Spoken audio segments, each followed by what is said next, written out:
The following program is a PodcastOne.com production. From Hollywood, California, by way of the Broken Skull Ranch, this is the Steve Austin Show. Give me a hell yeah. Hell yeah. Now, here's Steve Austin. All right, everybody, welcome to the Steve Austin Show. I am coming to you from the Broken Skull Ranch in South Texas. I am using my Zoom H4n recorder, except this time it is not plugged into a couple of microphones. I'm standing on my front porch. Joining me is Ted Fowler. You can find him on Twitter, if you want to, at Ted Fowler 361. You might not want to find him once you find him. Anyway, God dang, Teddy, we came down here. It's been about a 3.5-day weekend, whatever you want to call it, to come down here, do some work, shoot the breeze, have a few beers is what we're doing now, and get a little bit of work done. But, man, on day one, I got my ass off in some deep-ass mud in my Kubota four-wheel drive tractor trying to mow. Now, I tweeted out of my Twitter account, Steve Austin BSR, the fact that I got stuck. And I got a lot of people saying, well, because I sent a picture of the melee, me walking there while you was going over to get some base material to put in them ruts. And they said if you'd had a John Deere or a Massey Ferguson, you would not have gotten stuck. Hey, I don't give a rat's ass what I was driving. Kubota's a damn good tractor, and I'm not a spokesman for their company. But it don't matter what I was driving. Would have been a John Deere, a Massey Ferguson, a Case, whatever. My ass got stuck because my ass is so stupid I got off in that mud over there by a pond. Damn, Teddy, you was over trying to spray the weeds. We got a two-man workforce over here at the Broken Skull Ranch. We're on a low budget. We're trying to do things. We're trying to grow big deer and drink cold beer on a thin dime out here in South Texas. Ain't a whole lot of workforce out here. So you was doing your business. I called you up. I said, hey, Teddy, I'm stuck over at the Tombstone Lake. What was going through your head? Is this the Unleashed? Nope. This is family friendly. I thought, boy, if you got the big tractor stuck and it's got the mower behind it, we've got a real problem because we don't have anything big enough to get it out. This is because I'm driving the Mac Daddy. Yeah, I'm driving a 9500 horsepower tractor, that four-wheel tractor. drive. And you're absolutely right. It doesn't matter what brand of tractor you had been piloting, the outcome would have been the same. And you know, I'm pulling a 15-foot batwing shredder, so that damn thing weighs an ass load. And so anyway, I got in there, Teddy. And I didn't have no business being in there. And I was thinking, okay, I can make it through. And I said, I backed up a little bit. I went forward. And then I started, I went too much. And you know, you only get about one or two tries when you go the backwards, forwards. And then I just started spinning. And then when you start burying, and then you start getting high centered because you're burying, that ain't a good place to be. And that's when I said, Uncle. It was like when we was watching the UFC 172, and that one dude started tapping out with his feet. With his feet, yeah. I should have tapped out a little bit sooner than I did. So the thing about it is, hang on to this recorder while I go check the barbecue. I'm barbecue. I got deer sausage on the pit right now. So anyway, Teddy, when you rolled up, I said bring some chains. And you went into the barn. Describe to the good listeners of the Steve Austin Show podcast our chain situation at the Broken Skull Ranch, because it is piss poor, and that would be a compliment at best. Felt like that gold chain that Brian Pillman gave you, only the one we got's a little, it's not gold, it's rusty. Yeah, about the same length, about the same diameter, the same tensile strength. It's not what we needed to pull out a Kubota with a 15-foot batwing shredder on the back. Right now I'm standing over a barbecue grill. This Weber, I'm a big fan of Weber barbecue grills. But this thing, Teddy, we cooked some big-ass ribeyes last night while we was watching the fights. And the thing flames up so bad you can't even cook on high. And right now I got this deer sausage on. I got 3 links. Teddy, this is Broken Skull Ranch deer sausage. This is some of the most expensive deer sausage known to mankind. We've been out here trying to grow these deer for about 8 years since I bought the ranch. I think these things are ready. We're going to pull them off. No, I'll put them back on. But we've been feeding protein since day one. Teddy, that's, I don't lower my glasses. We should make a video of this podcast. That's 15 minutes in. We're going to pull them off. All right. But we've been feeding protein 24/7, 365 since I bought this place. And so when you add up all the ducats that goes into trying to grow these big deer, so they get some horns on them. By the time you go to eating these things, if you looked at the dollar per pound, it's going to be astronomically a little tip-top on the high side. With all that protein, we should be bigger. Yeah, we got our rats on a PED program over here. We ain't got a deer on one. I just shut the grill down here. Look, I got a call in. It must be from the President of the United States of America. Teddy, hold these tongs, would you? Anyway, so here I am. That's how professional a podcast we got here. I got something, this is a family-friendly show. I got some drunk mother sucker calling from South Florida with a bad reception. I couldn't even understand what he's saying anyway, Teddy. Teddy, where were we? So anyway. Talking about feeding protein all year. Feeding protein, the damn deer. We're cooking deer sausage out here. Came get some work done out here, and then you pull me out of the damn mud. But it was a 4-hour process. Correct. Because that little John Deere tractor I have, now it's a 4-wheel drive tractor as well, but it's 45 horsepower tractor? Yeah. It's great for just being a little bitty ass tractor. When I owned a piece of property in Bernie, Texas, 120 acres, it was fine for that. But brother, out here, it's a whole different animal. It's like trying to pull out, let me put this in perspective. It would be like trying to pull out a monster truck out of a mud hole with a ladybug. Does that work for you? That works. So anyway, that's the kind of situation we're in. And the chain situation is there are links in that chain that are grouped together or held together by a bolt with a nut on one side of it. Correct. And this is no lie. I mean, this thing is so jerry-rigged. I mean, I wouldn't try to pull out.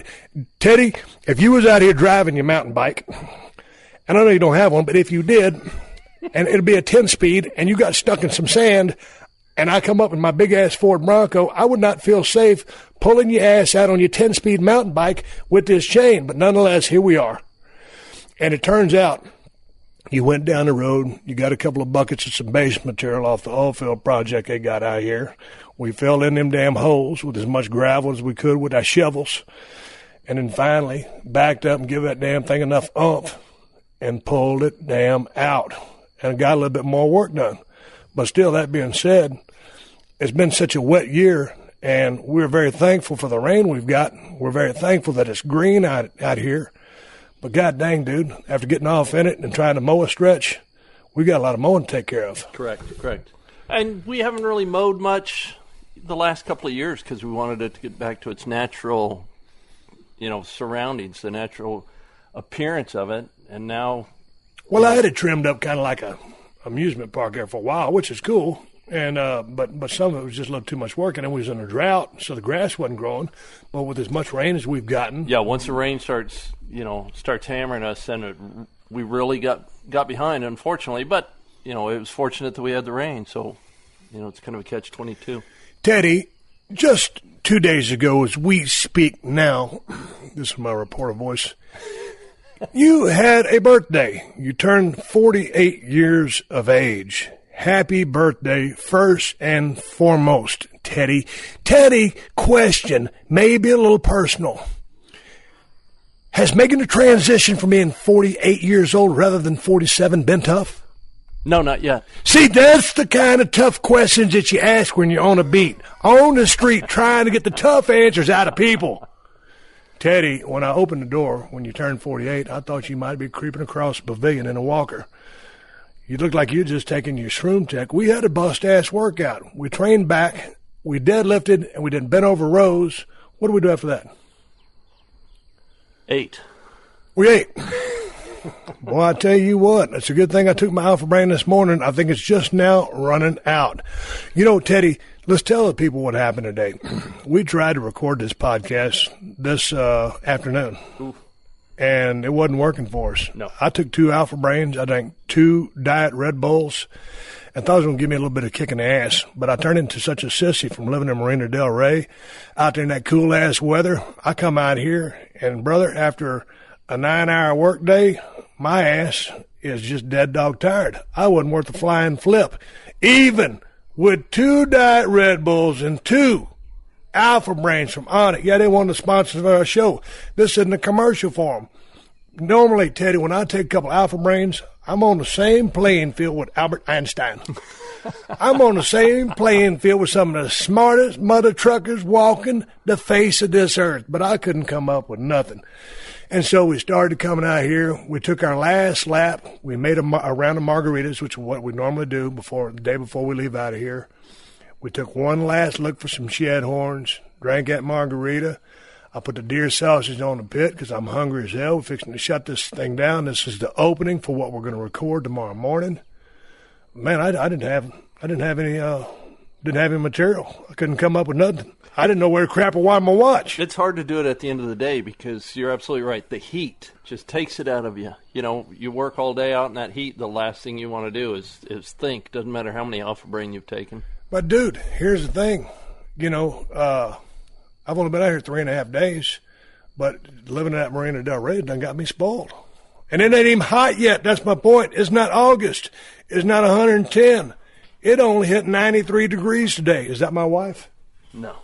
Thought it was my wife. Got Cassie out here prowling around Ted's Prize Chocolate Lab. So anyway, hey, speaking of dogs, you just sent one of your dogs, Tula, over there. What part of Texas? Albany. Albany, Texas. Where in the flying hell is Albany, Texas? Just north of Abilene, but I'm not sure where that is. Down there in Shawn Michaels' territory. So you took his dog as a German short hair named Tula. Now, how long has Tula been over there, and how's she doing?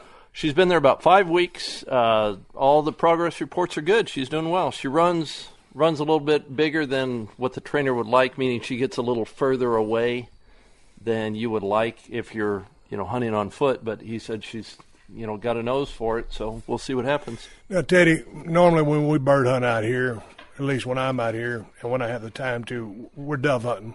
But, man, we got a lot of dove right now. We got a lot of quail. Our quail population is really kicking ass. But we got some ducks out here that land in front of the house. I don't know about any geese. So is this dog, Tula, going to hunt all birds or basically doves? No, she'll basically be a quail dog.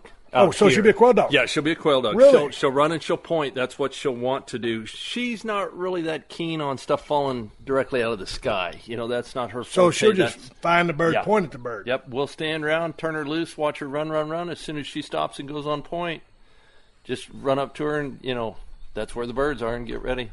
So, but then her work is done. Will then Cassie come in and play and retrieve the birds? We get the birds ourselves, or because she ain't gonna pick them up. She locating. She may pick them up. Right. She may not. I don't know. That's not. Is that an intangible? Is that like a hey, it's a bonus if she does? That's a bonus if she does. Okay. If not, that's what the lab's for. Okay, but yeah. That's what they were bred for, to find the birds. She is bred to locate the birds by smell.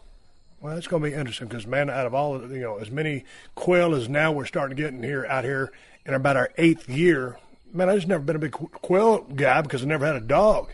Certainly you can walk up on a covey, scare them up, and start shooting. Well, you'd be hard-pressed to. Well, out here in South Texas, yeah. damn sure, yeah. because it's not traditionally just flat-out quail country.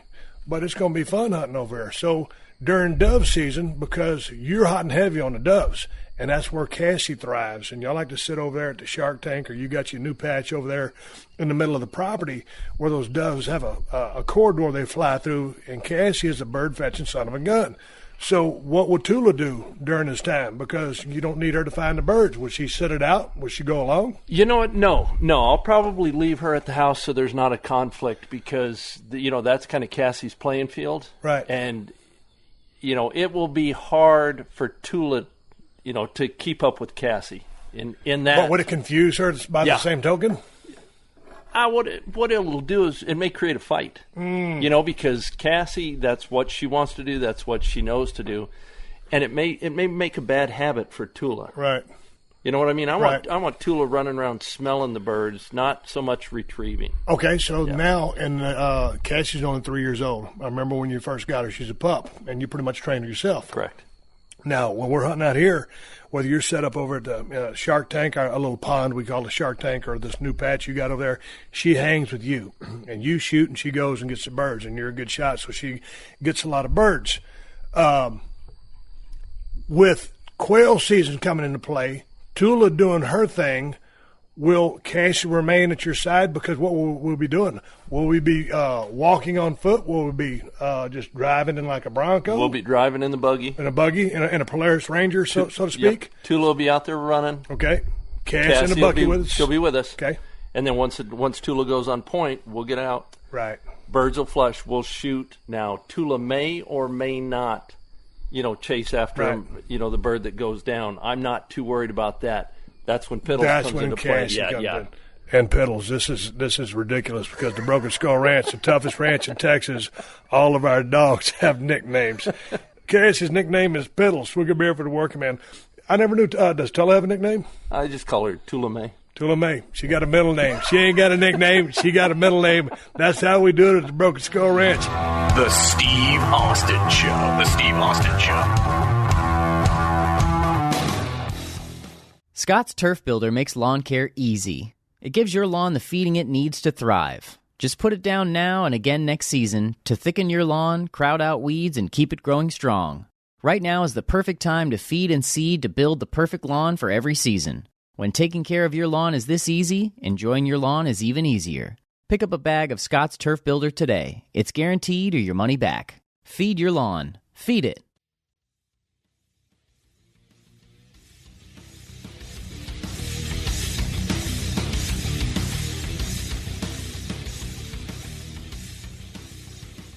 It was a long night yesterday, man. Before you know it, we blinked our eyes, and it was like 10:30, 11 p.m. We was in there telling deer hunting stories from when you was hunting over in Georgia. We should have been rolling the damn recorder while you was telling all them stories of chasing ducks all over Nebraska, all over South Georgia, damn near in Florida, and you was coming out of Phoenix. Dude, I can't believe you went all over the country chasing them damn birds. Well, you know what? There's not much to hunt in Arizona. I mean, there is, but there isn't. And it, single, no wife, no kids. Not like I'm, spending money on college tuition. I may as well do something else. There have been a couple of times in my life where because a lot of people go out to Phoenix, Arizona, and Arizona in general. It's a great state to find themselves. It sometimes kind of reminds me of New Mexico. But I thought about moving out there a couple of times. My good buddy Kevin Nash lived out there for a couple of years. But to your point, it just ain't nothing to hunt out there, and that's been the biggest thing that's kind of detracted me from moving to that area. And of course, it's not an option for me anymore. I ain't got no business over there. But Jiminy H. Cricket on a popsicle stick, was there anything that you could hunt in the state of Arizona? Birds, really. All big game animals in Arizona you have to be drawn for. They do a lottery drawing, and your odds of getting drawn are slim. And then there's not a ton of animals there to hunt anyway. What is there to hunt? Well, you got deer, you've got elk. There's but antelope. Is it blacktail coos or is it whitetail? No, you've got coos deer down south. Right. You've got mule deer up north.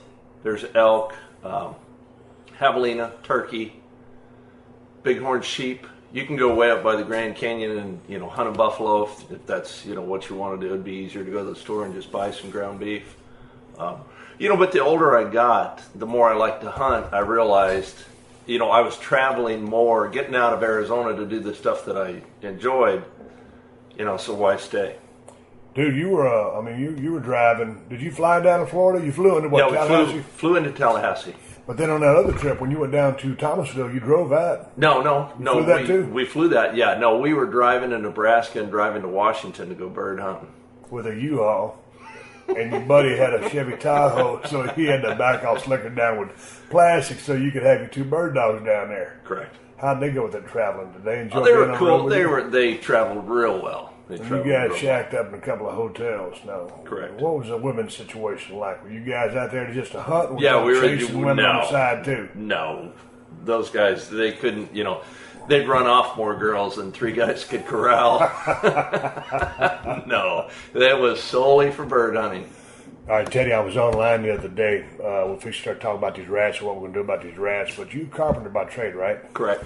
Well, I found this carpenter's quiz on the internet, and we went through this yesterday, and you picked out a bunch of answers, and there was 22 of them, and I can't log back in to find out what the answers are going to be, so we must assume that you answered them all correctly. Let's go back through it again. True or false, it's better to use a longer extension cord than a longer hose when using an air compressor. True or false? False. Now, why is that? Voltage drop. The longer your extension cord, the more distance the electricity has to travel. It actually moves, believe it or not. And if you don't have a big enough extension cord, It'll heat up? It'll heat up. All right, how many nails do you use on a 2x6 for one end? 2, 3, 4, 5, or 6? We use 4. You say 4 forever. 4 forever. How many nails go into a standard 3-tab shingle? 2, 8, 4, 6, or 3? 4 in residential construction, unless it's windstorm, then you need 5. Teddy, can you use screws for framing a house? Your answers are yes, but it costs more. No, it will end up ripping the wood. Yes, but it costs more. Hey, would that be a stouter house, though? No, not necessarily. Right. So what's the most common wood used in framing? Pine, ash, oak, spruce, or cedar? Pine. Why is that? Bunch of it? Inexpensive. Inexpensive. Now, what would be the best? Out of Pine. the ones I named. Pine. The rest of that stuff's all special. You know, it's kind of specialty wood, if that makes sense, and it's more regional. Gotcha. Hey, can you use hardwood in framing? Yes or no? You can, but it's, hardwood runs through blades quicker. Yep. It's less receptive to nails, especially with air drive. It'd take too long to build. So, not recommended. No, not recommended. But probably technically you could if you wanted to. But if you got the money, yeah. If you got the money, yeah. Okay. Which tool is better when framing walls, a hammer or a framing air nailer? Air nailer. What are the exact measurements of a 2x6x8? 2x6x8, 1.5 by 3.5 by 8, 1.5 by 3.5 by 8.5, or 2.5 by 4.5 by 8? You didn't give me the right option. That's what you were talking about yesterday. What are you saying? A 2x6x8 is 1.5 thick. Yep. By 5.5 inches wide. Yep. By 96 inches long. Right. Okay, so a 2x4 is 3.5 inches wide. A 2x6 is 5.5 inches wide. A 2x8 is 7.5 inches wide. So I think that's a trick question, but I would go with A. The exact measurements of a 2x6x8 is 2x6x8. You ain't gonna get hot about it. Jesus Christ, it's 7:38 in the morning. We should not get started. I'm on my second cup. I only took one Alpha Brain. I'm waiting on this $7 to kick in. We've been 4 days without an argument. Let's not start now. We go argue about a 2x6x8 on the Steve Austin Show. What is standard stud spacing? 24 inch, 12 inch, 16, 15, or 16 inches? 16 inches. Or 16 feet. So 16 inch. Correct. Now, what are we talking about? You talked about 12 and 16 inch centers the other day. Whatever you want to do, make sure it's divisible by 4. Or make sure it goes into 4 feet, because your standard sheeting is a 4x8 sheet. So if you do it in an odd increment, it won't lay out properly. Check out the big brain on Ted this morning. Hey, did you take an Alpha Brain? Not yet. Not yet. I'm going to fire up a damn Alpha Brain for you. True or false? Wood glue makes a joint stronger than the wood itself. True. When cutting a rafter, you need to cut out a piece called a bird's mouth. True or false? True. Now, discuss this bird's mouth to me. Teddy, when I think of a bird's mouth, I think of finding a little nest with a little baby bird in there with his mouth open, waiting for his mama to feed him. Talk to me about a bird's mouth. What in the hell is it? Bird's mouth is a little triangular piece cut out of the end of the rafter that sits on top of the top plate of the house. The top plate of the house would be the top of your wall before your roof starts to go up, or, in most cases it's a flat wall. But it's where the ceiling rafter meets the top plate. Now, what if I were to build a house, Teddy, and God forbid that ever happened, because it probably wouldn't last very long. But what if I did build a house and I forgot to put in this illustrious bird mouth? Now, your roof pitch wouldn't be right. You'd have a hard time putting the soffit underneath it. Well, I was going to build I was thinking about building a soffitless house. You better go with a teepee. I better stick to driving an RV. Hey, true or false, Teddy? When framing, you can put your walls directly on the concrete of the foundation. That's not the preferred method of doing it, no. False. So what's the name of the steel that goes into concrete? Rebar. Okay. When building an overhang, the floor joist must be at least blank times the length being overhung. 2 times, 4 times, 6 times, 8 times, 10 times. Usually 2 times. When framing the outer walls, the crown should face in or out. Out. What is the minimum spacing for 2x8 floor joists? 12 inch, 14 inch, 16 inch, 24 inch, 32 inch. Boy, that's a good question. I mean, I would go 16, but they're probably saying 12. Now, why? Probably some engineers sat down and designed that test, and they don't really know much about what goes on in the field. If you're using a 2x8 floor joist and you got them spaced 16 inches apart with 3/4 inch decking material, you can support a lot of weight. A lot of big girls can walk across that thing, no problem. So you're saying 16 rather than 12? I would go 16, yes, sir. Okay. What color drywall screws, Teddy? Black. Why? They've got some type of coating on them. I don't know what it is. I think so it doesn't react with the gypsum in the wallboard. What is the purpose of a header? Now, is it something to nail to, support studs, support the weight above, holds weight the door window in place, or to avoid hitting your head? No, it's support the weight above. You always put a header above door, window opening, something like that, so the roof line, the weight of the decking, the shingles, all that stuff doesn't cause that portion of the unsupported opening to sag. So this is not a header that you would bolt on your 350 in your truck No, to sir. make it have more horsepower. No, sir. Okay. Now, a table saw, Teddy, is for ripping only or cross-cutting only or both? Both, if you're careful. Now, there was and the reason he says you're careful, because Teddy damn near sawed off, what was your thumb or your pointing finger? No, index finger and ring finger right hand. The old ring finger on his right hand, he damn near cut off. Now, he damn near cut off his ring finger on his left hand because of a divorce back in the day. Nonetheless, so Teddy, when you're sitting there, not about the left finger, let's talk about the right one, you almost sawed off. Now, as you're sawing your finger off, at what point did you decide this is not a good idea, I should stop before I completely remove my finger? When I saw the blood on the deck of the table saw. Now, Teddy, anything can happen on a table saw, ripping saw, whatever kind of saw it is. Now, I'd always pictured, I said, if Teddy's out there using a manual saw, and he's sawing through his finger, and he's got about 6 strokes in this thing, he's probably not the smartest cat I could hang out with. So I just want to clarify that it was a table saw and not a saw that you had in your hand popping back and forth. No, correct. It was a table saw. It happened. Okay, now I can see you doing that on the left hand finger with the wedding ring back a few days ago in your wilder days. Teddy, how much more does sanding across the grain take off than sanding with the grain? 2 times, 6 times, 10 times, 12 times, or 100 times? Now, because we talked about this, a little bit of a trick answer. Probably 2 times. I'll revise my answer from yesterday 2 times. But you don't want to sand across the grain because, especially if you're staining a piece of wood, you'll scar it up, you'll mark it up, you'll have a bunch of scratches in it from the sand paper. And man, I was just thinking about that. It actually, rather than picking a time, it's all about how much pressure you're applying while you're sanding. Yeah, if you're hand sanding, that's one thing. If you've got an orbital sander, like I'll hit the face frame of my cabinets with, and you go across the grain, you can take off a ton of wood. Yeah. Okay, here's the last question. It's a tough one, Teddy. Do you want to take you out for brain now or later? I'll wait. What does MR drywall stand for? Most ruined, moisture resistant, made rough, Mr. Rogers. Moisture resistant. Let's talk about Mr. Rogers for a while. Okay, that's enough. We're done talking about Mr. Rogers. Hey, swig of coffee for the working man. Teddy, I've got to get up out of here today. I'm heading back to Los Angeles, California, to get my sorry ass back to work, working on a couple of projects. You heading back to Rockport?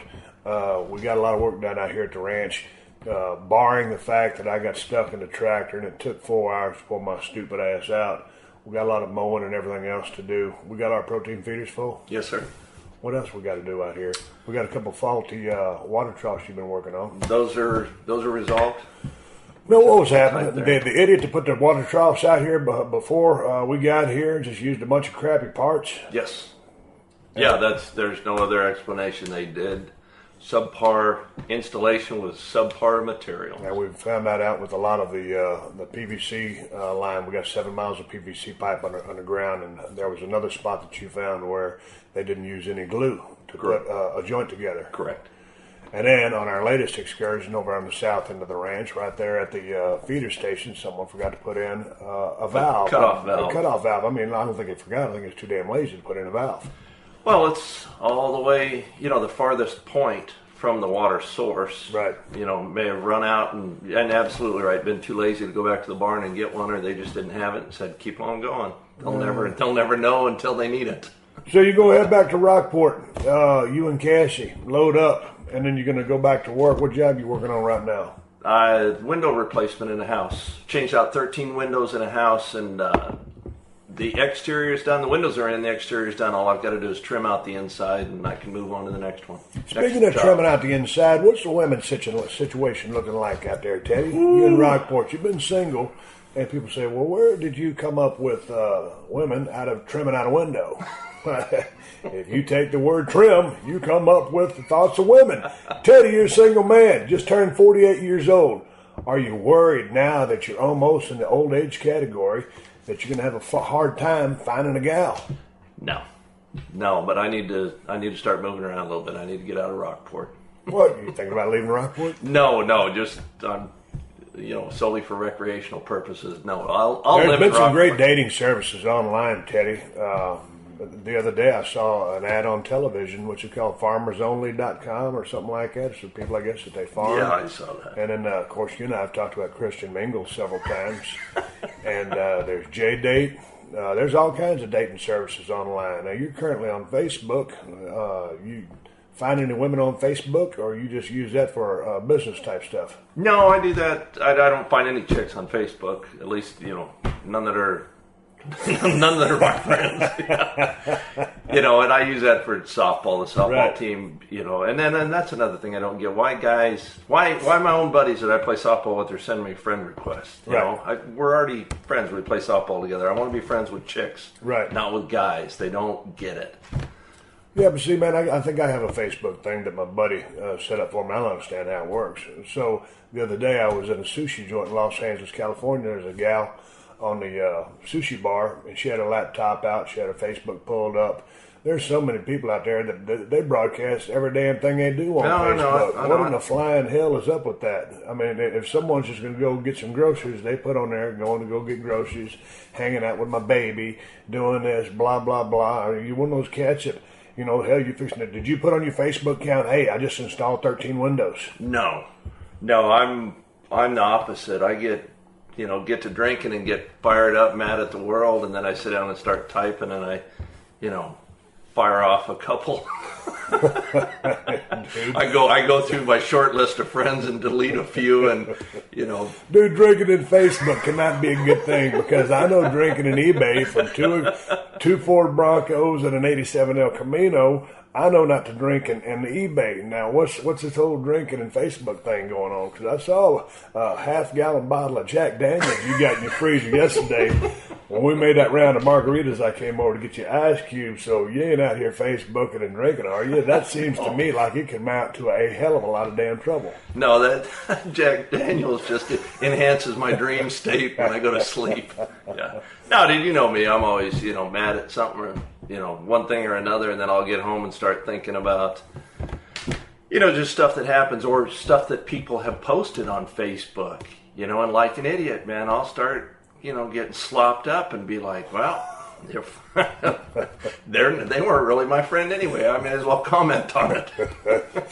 Talking about getting slopped up, getting on Facebook, and doing dastardly things. Hey, I'm hanging out at Broken Skull Ranch. It's about 7:49 in the morning. I'm going to take a little pause for the calls and take care of a couple of sponsors. I'm coming back with Ted Fowler. You guys been hearing me talk about our problems out here with rats at the Broken Skull Ranch. Y'all been sending me a lot of damn suggestions. We're going to run over some of the solutions that we're going to take to address this problem. But first, got to take a little quick break here. The Steve Austin Show. The Steve Austin Show.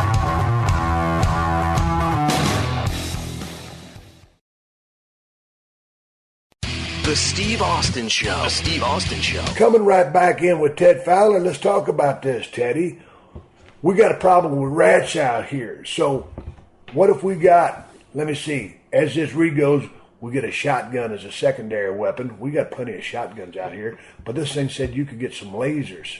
Did you read what did you hear what I just read? I heard it.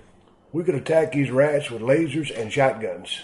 See, the problem with the shotguns is, in that barn, I don't want to blow all the goddamn holes into the walls of the barn. Right. We got some big ass damn rats out there, so maybe we ought to leave the guns and the lasers out of this. But now, let's address the problem with the rats. They've been kicking our ass. I've been talking about these damn rats. I think somebody's ranch, I want to instill a performance-enhancing drug policy out here at the Broken Skull Ranch, because I think these rats are competing at a I think, Teddy, my point is we're working at a disadvantage here with these rats because they're chewing through everything we got. We can't seem to stop them. Although I did read, Teddy, and all the information that all the people sent me here on the show, that rats don't like to chew or cannot chew through aluminum foil or steel wool. And over in my white truck, sometimes I stuff steel wool up my tailpipe so they don't get up in there and nest. So what if we cover the entire ranch, my house, this house, the pavilion, and all the Broncos with aluminum foil? I'd probably take care of the woodpecker, too. I do not know. Let me get online real quick and see if a woodpecker can peck through aluminum foil. Aluminum foil. Kristen actually went to Walmart yesterday in town to go get some groceries, and she was looking for some of them Mylar spinning wheels, little pinwheel things. Right. You wear it to use at kids' parties. Right. When you're having a big time because all your friends are over and they all got kids, and you're still farting around on Facebook drinking Jack Daniels. So next time you have one of them little get-together parties over at your house and all your friends and kids bring all that stuff, bring those party supplies down to the damn ranch so we can nail those over to the side of my damn house. The last 3.5 days we've been here, there's 2 woodpeckers over there, and I think one of them's got a hole drilled all the way through the house, so he's starting to pull the insulation out. And these woodpeckers they're taking a different approach than the last ones because they got a little bit of a soft noise to them. They're not pecking so damn hard. And these, I can just slap the damn wall with the back of my hand or with my ring, kind of half-ass scare them off. Them other ones, it sounds like, it's like a construction crew out there. They didn't give a damn. And I could beat on the wall, and they would just keep on pecking. And there's one thing I can't stand is a woodpecker beating the trash out of my house and making holes in it. But these are kind of with they got like a muffler on them. I know they're still out there killing my house, but they haven't just prompted me. That other one, it would get my ass up. It was so annoying, and I just couldn't stand the thought of my property being torn up. So each morning I'd grab that Mossberg shotgun, my old turkey gun that I used out there in South Georgia with Paul Orndorff, and I'd put 3 shells in, creep around the house, fire 3 shots in this general direction. I ain't gonna lie to you. I was trying to kill that sorry son of a buck, but never ever once hit him. These, they're pissing me off. I don't like them. But it's not so damn loud that I'm just fired up to go out there and try to shoot a bullet in this general direction. Yeah, but they're still tearing up the house. I know. That's why I was going to call you. I'll shoot it. Say, hey, Teddy, it's 6:30 in the morning. Could you drink a couple cups of coffee, fire down an Alpha Brain, and bring Cassie and bring your shotgun and just camp out over here and see if you can shoot this damn woodpecker? They're killing me. Before we leave today, out of all the things that we didn't do and we're trying to do, we'll fix and start talking about our problem with rats. We do have the problem with the woodpeckers. You think you can nail up a couple pieces of a board over there to cover them holes up? Because I would like to impede the progress that they already made and just cover up the damage, so they got to re-drill that damn hole. I want to mess with their heads. Yeah, I was talking to Kristen about that. I'm going to get a 4x8 sheet of hardy board from down there in Rockport and cut it up into squares. Hardy board is a cement product, cement fiber board. Hopefully that'll slow them down. If nothing else, it'll just move them over. So, Teddy, let's talk about the hardy board for a second because, of all things that I am, I'm not a carpenter, I'm not a handyman. True or false, Teddy? Hardy board is a building material named after the Hardy Boys, Jeff and Matt Hardy from North Carolina. True or false? False. Did you want to think about it for a little bit? You do know who the Hardy Boys are, right? Yes. So it wasn't named after them? No. Okay, so then how in the hell did they come up with the name Hardy board for a building material, which is used on pretty much about everything being built these days out there in Rockport, right? Yeah, maybe their father, because it's a James Hardy product. James Hardy. Actually, a cat, yeah, James Hardy. Now, who he is, I have no idea. No, they just, came up with something that was impervious to moisture. I like it. I want something that's impervious to a woodpecker's bill. We're working on it. I mean, what if we welded up steel plates all over the house? I mean, that might be what it takes. Can you imagine the sound of them trying to get through that? Well, I didn't see it, and then PETA would come out after me. They say, well, this is cruelty to animals. If you're going to put your steel casing around your double wides, then you must have a container full of Advils or ibuprofen for these woodpeckers to get some relief after trying to peck on your house. That's what PETA would try to do for me.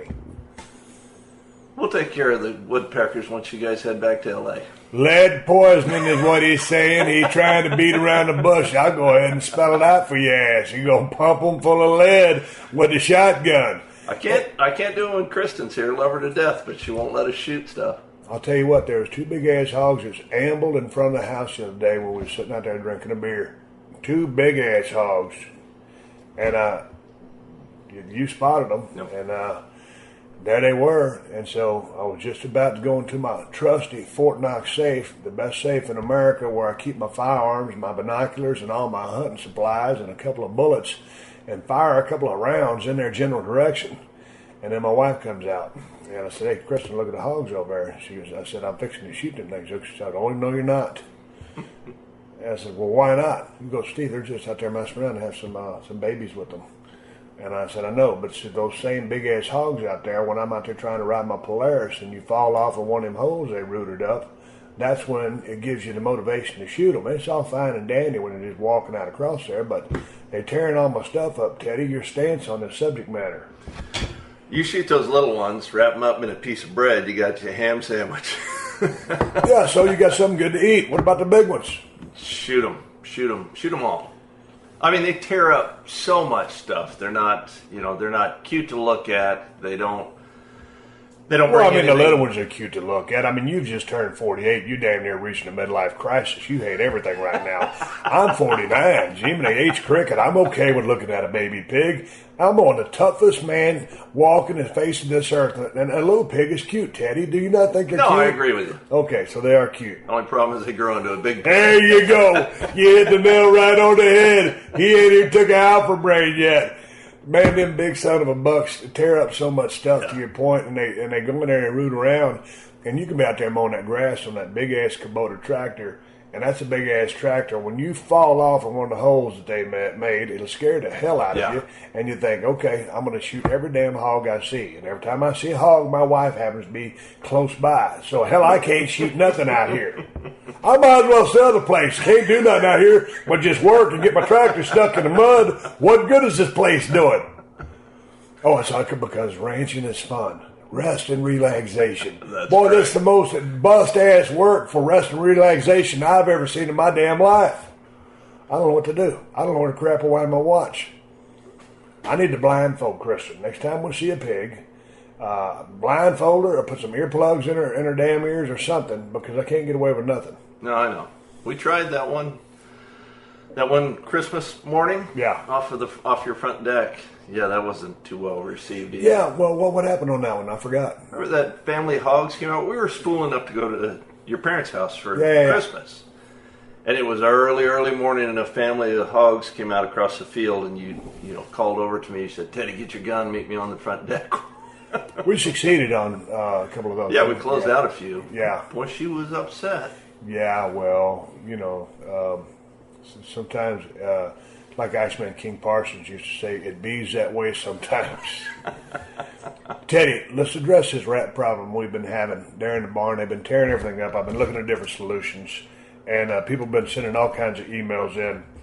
And I get a lot of things talking about poisoning these rats, but I don't like to use poison just because, man, I just hate to. I wouldn't want nobody to poison me, so I don't want to poison no damn rat. I got a little bit of, I ain't got no sympathy for them, but if one of our dogs was to eat one of these rats, well, then we could have some problems. And Hershey, when she's out here, she'll eat anything. Yeah. So if she did that, then I'd have a big problem. So poison is not in the cards for us out here. Maybe in that far barn we could actually use it. We've tried. Didn't you dig a trench around that one barn and bury some wire mesh around a couple of those holes, and they chewed through that wire mesh? Chewed through the wire mesh. Yeah. Well, what about the fact that if you redid the mesh and then we put down aluminum foil and steel wool, two things that they are said not to like or chew through, straight up? Man, I'm not buying into the aluminum foil deal. The steel wool thing, yeah that's great, but what are you going to do? Sew 75 SOS pads together? We're going to wash your mouth out with an SOS pad. See, here's the problem that these rats have, Teddy.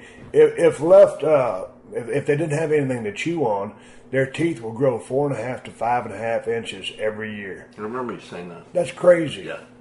So, I was thinking if one of these, like we don't use mineral blocks out here for our deer. We feed protein and we feed corn out of our, protein feeders and our corn feeders. So, I don't know why one of these supplement companies don't make a little mineral block for these rats with some kind of attractant into it, but also with an abrasive material that would make them want to chew on it. The thing like this, I'm looking at a candle holder for straight up. If the damn thing was about, a pound in weight and was about 4 to 6 inches tall and, was built for rats to chew on and it tasted good to them, do you think they'd wear that damn thing out? Or do you think they'd think, piss on that, there's that Bronco, I'm going to go chew on Steve's wires? I don't think most supplement companies, supplements for animals, think about, promoting the well-being of a rat. I think everybody, when you think of a rat, you think about ways to kill it. Specifically within the confines of the brain trust of a company, and they probably ain't taking Alpha Brain. I know for a fact that they're not thinking about, hey, let's make mineral blocks for rats to keep them off Steve's wires. But that's just me thinking out loud of some kind of stupid idea to come up with. So what if we got a couple of flower pots and cast it in some type of recipe and bake these things and started putting them in the barn? Could that work? Would it work? Should we try? Well, we can try. I don't think it'll work. Okay, what would these materials be that we would put in there? That's the $1 million question. See, because one person sent in, they said, hey, Steve, go get you a container. And they said, put in, I think it was, they love... Teddy's laughing. I had to push a stop button so I can remember what one of you guys sent me. I've been getting so many emails, and one person said, mix some cornmeal and some cement together and put it out there and then put a container of water next to it. Now, theoretically, I guess the corns love the smell and taste of the cornmeal, and so they'll eat it. Well, it is mixed with the cement. And so then when they go quench their thirst, there's the setting, water and cement mixing and then hardening inside the rat and therefore killing it. And so that sounds a little cruel to me, Teddy. I'm not down with the rats chewing up my wires on my Bronco, but that seems like a rough way to go. Am I wrong? You could get your neon guy to make a little neon arrow pointing, from the cement and meal over to the water. Kind of like the old Roadrunner while he... Hello, here you go. They're right this way. Eat all you want and have a drink afterwards. Teddy, one of the things I was thinking about doing was building a jungle gym for these rats. Give them some entertainment. Hear me out. I'm all ears. We build like a set of pull-up bars for them, like a station for them to put their feet under so they can do some crunches. You've seen those gerbils when they get on that wheel and people keep them in an aquarium and then they run around for a little bit. Right. We could weld up a bigger one of those because, the rats we got would probably exceed the weight limit on that gerbil wheel, so we'd have to go biggie on that. Maybe use a tractor tire. But we got it. Well, what if we put some little bitty hammers out there? Because I got that old tractor tire out there. Put a couple of sledgehammers out there for them to beat on that tractor tire to burn off some of their frustration. But it still needs something for them to chew on, Teddy. Does anything come to mind? No, not right off the top of my head. So that means we got to keep killing them. The jungle gym's not going to work for us. No. Now, you've been setting any traps out there? Yeah, glue traps. The problem with those glue traps and the size of the rat will either get his front half or his back half stuck in that glue trap, and he can still move. So I'll set the traps out at night, go out in the morning, and the trap's gone. Now I got to hunt up that rat because it's dragged half of that glue trap on his tail end. His front half is still moving. He's cruising around like a sled. You're the carpenter. Why haven't you nailed the glue traps down to a 2x4? Oh, God. I didn't think about that, too. So what happened? Screw them down. Just lazy. Great answer.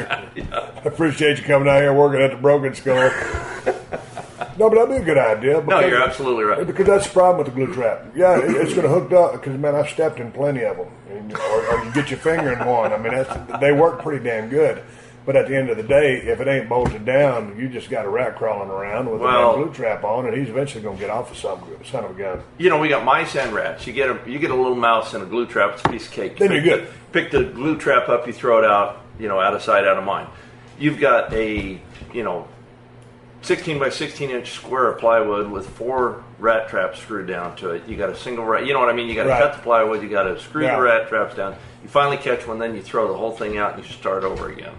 Now, it's a pain in the ass. Yes. Someone suggested to me, hey, Steve, you should get some cats out here. We got one. I don't know where it came from. My cat is the laziest damn thing I've ever seen in my life, and I've only seen it like 2 or 3 times. You talking about that white calico looking one? Yeah. Yeah, I've seen that cat a few times. I don't know if that damn thing is old. It ain't got no teeth, but I don't think it's killing no mice or rat. And it just ambled out here because I didn't have nothing to do with it. My problem with cats is we got so many dogs coming out here, we just need to put a water trough out for the cats. The cats gonna be fine just living up in the barn, because when we shut down that barn, it's pretty tight. How you gonna get in there? Are you gonna leave a door cracked? Because if you leave a door cracked for the cats, you just if you left the door cracked, then you'd have. That's what I'm saying. Remember last year had all the doors up and there was that snake out there sunning himself.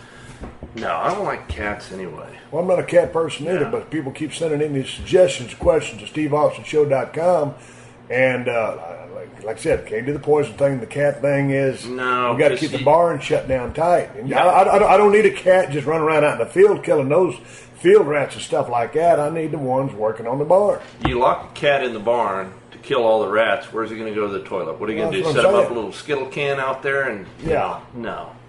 So now you don't have rats, but you got cat pee and poop all over. Teddy, surely you can find time in your busy schedule to come change a litter box every week.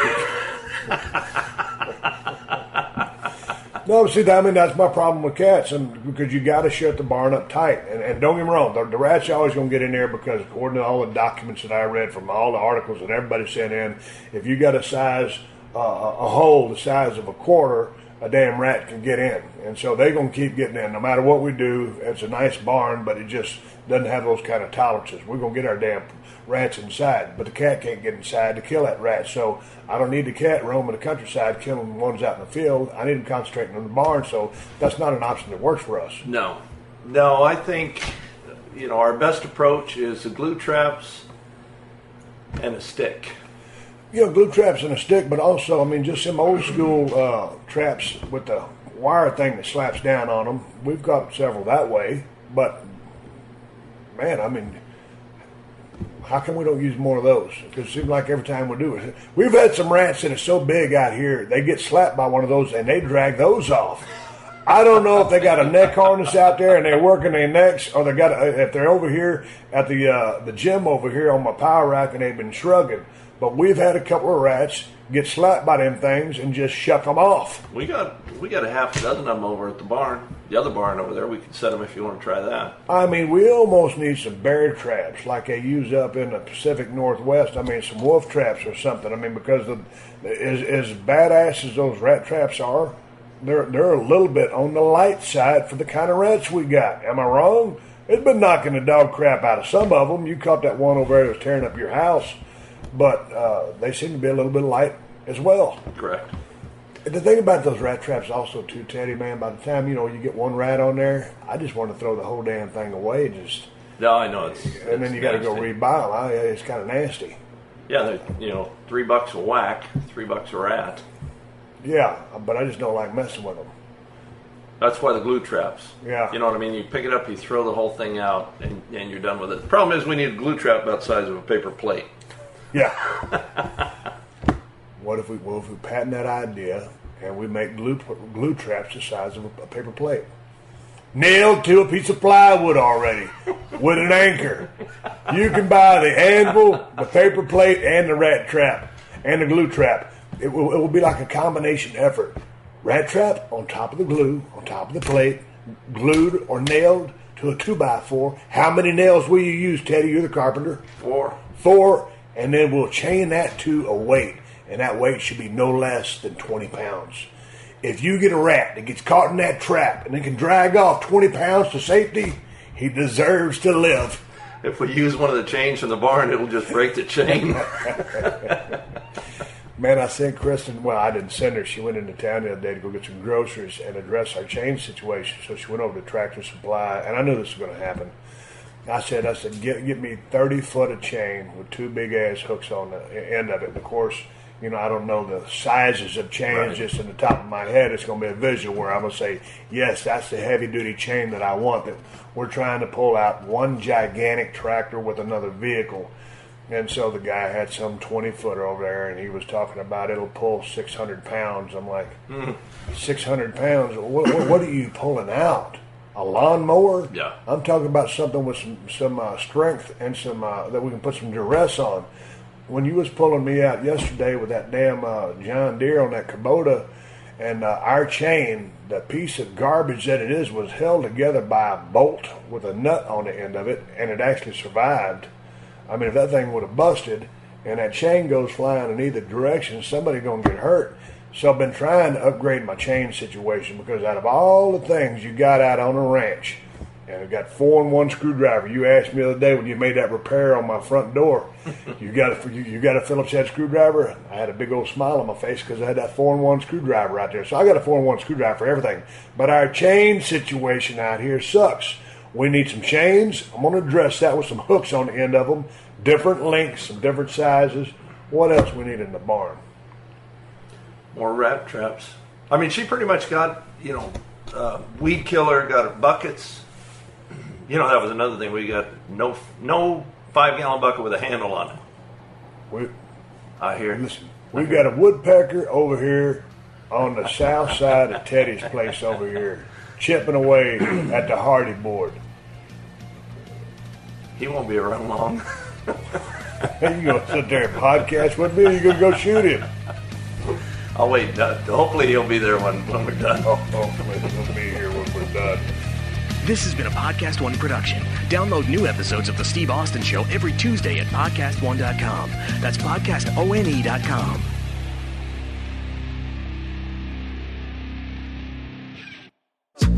Yo, what's up, guys? This is NBA champion Bobby Portis of the Milwaukee Bucks. Bobby Portis in the Bucks. Inside, Portis for the slam. Here with my brand new podcast, Keep It a Buck. Each week, me, AB, and Barrette. It's your boy Blessed Up AB, man. They call me Baby Tay, they call me Red Tay, they call me Barrette. We'll be talking to special guests from fellow athletes, celebrities, and friends from all walks of life. And you know we'll keep it a buck. So you saying you better than J. Cole? J. Cole. Cook J. Cole. J. Cole, nice though. My floater is Hall of Fame. Knocking your game. They got to watch it guys like Chris Middleton and Giannis, like watching these guys like 300 makes a day. Not, and I'm not talking about just shots. Make. It just ain't gonna come just because you dreaming about it. You gotta actually make it into a reality. You gotta speak it into existence. You gotta make your daily deposits every day. Lunch meat. Download new episodes of Keep It a Buck every Thursday, wherever you get your favorite podcast. Keep it a buck. Peace.